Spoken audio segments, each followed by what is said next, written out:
What's cracking, guys? Omar Esaf here, back with another video. I don't know if you could tell, if you can see outside, it's raining cats and dogs, and I take that as a sign because this is a little bit of a different video. Why is it different? Because it's a mini documentary. This channel is focused on informative content, but I think there's a lot of value in this video. It features Dr. Mike Israetel. He sent it to me via Facebook. I took a look at it, and honestly, I was really impressed by it because I thought there was a very solid message.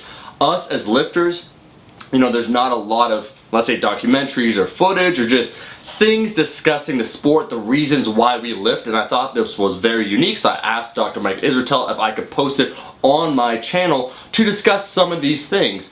You guys probably know Dr. Mike Israetel is someone that talks a lot about training, giving a lot of very good information, and he's done that on this channel. He's made videos when it comes to hypertrophy. He just did one recently, a 16-minute video breaking it down. He's a professor, he loves to lift, but extends beyond that. And for all of us, there is a story. You probably hear that common story, yeah, I wanted to lose 10 pounds, or maybe I wanted to get in shape. People that are casual lifters. But what keeps the rest of us lifting for a long period of time?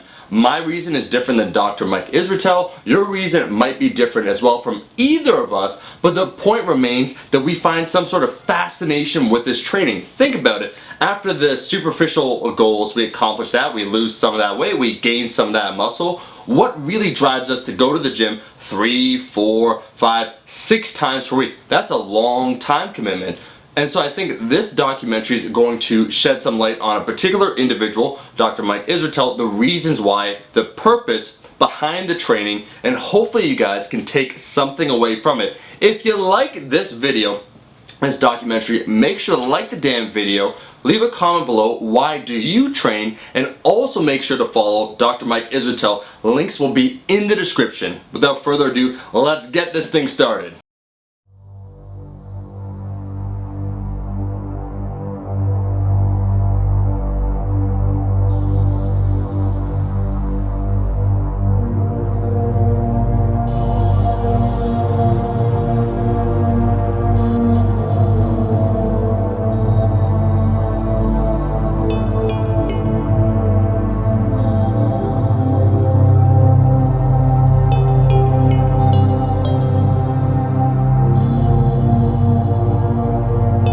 For years, for more or less my entire school-age childhood, I ingrained this idea that I was worthless. And I believed it. I believed it wholeheartedly. It's not like people were telling me I was worthless, but I really knew I had something going. I really just wished I was someone else.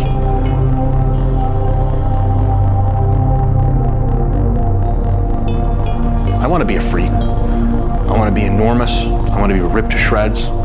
And I'm learning all the time, more and more, how to make that happen. I get better all the time.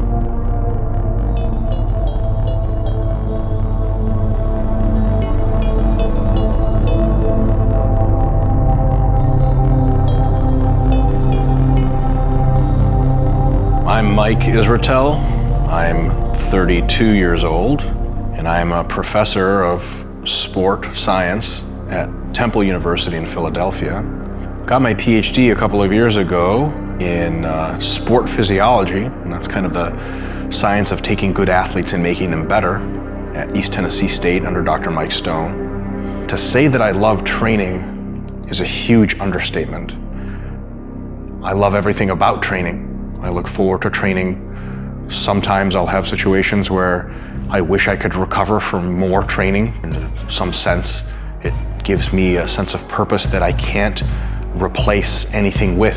It gives me probably the biggest purpose in my life.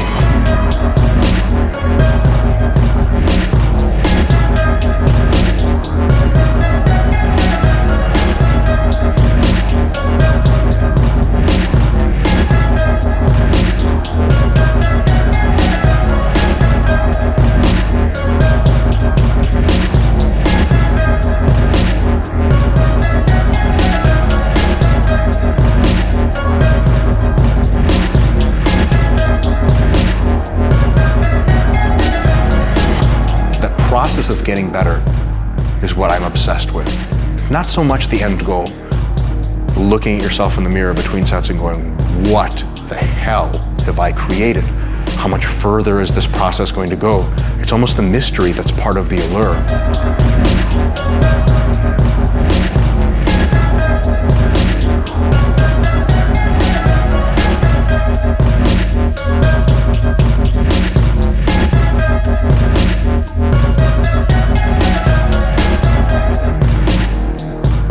I love the process of training, the process of eating.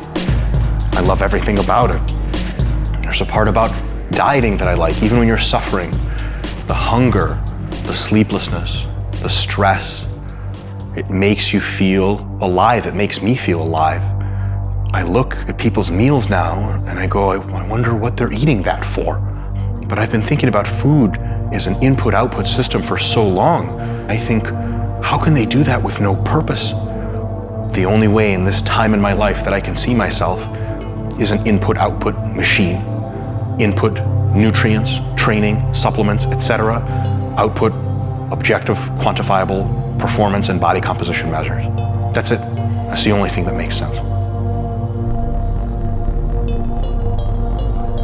And now I have the addiction of scientific eating, I have the addiction of scientific bodybuilding training, and I grew another addiction of jiu-jitsu training. I started doing jiu-jitsu and at first it was really frustrating. I don't think anyone likes to do stuff they're not good at. I lost a lot. People much smaller and much weaker than me beat me up, just like jiu-jitsu promised. But then as I started training more and more, I started to develop a game, techniques, things I could fall back on. As I got better and better and better at it, I began to fall in love with it. But there's something about rolling, something about combat that can't be replaced. Nothing can replace it. If I don't train in jiu-jitsu for about 5 days, I start to get dreams of violence.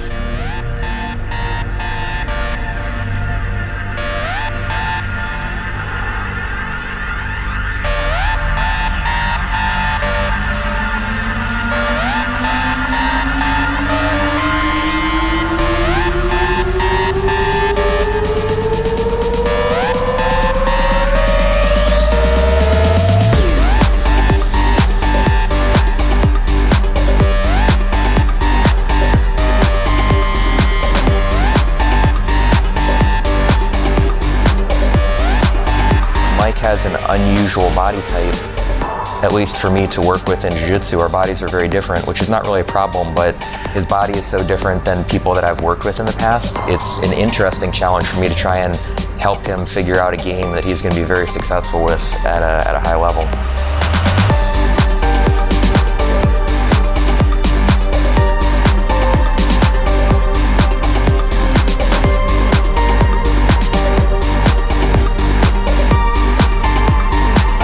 Mike listens. When I give him advice, we'll talk about it and we'll try to implement it right away in the lesson, and he's receptive to any advice that I have.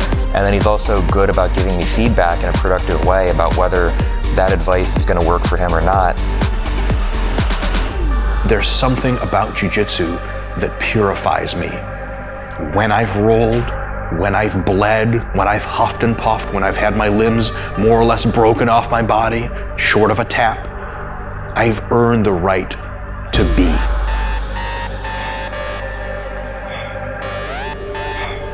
Mike is a super friendly, funny guy, makes everybody comfortable on the mat. With Mike, there's a lot more below the surface than what you would think.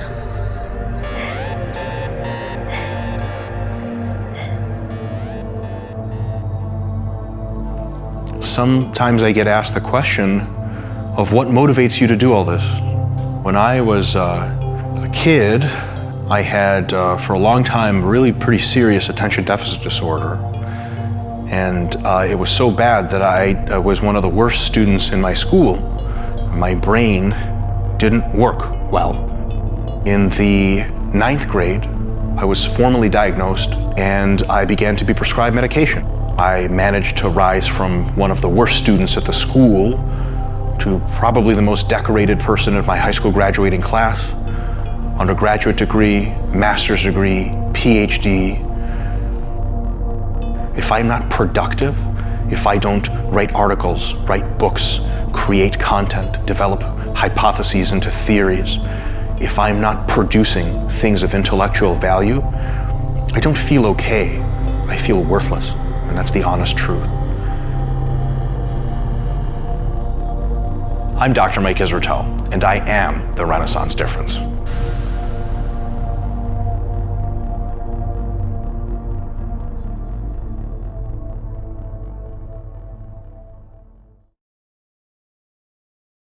Well guys, that is the video. Hopefully you took something away from the video. Maybe you related to certain aspects of it, maybe you were inspired, or maybe you just got a bigger, deeper understanding as to why some individuals will train for a long period of time. It goes far beyond just those basic goals. What drives someone to train for their entire life?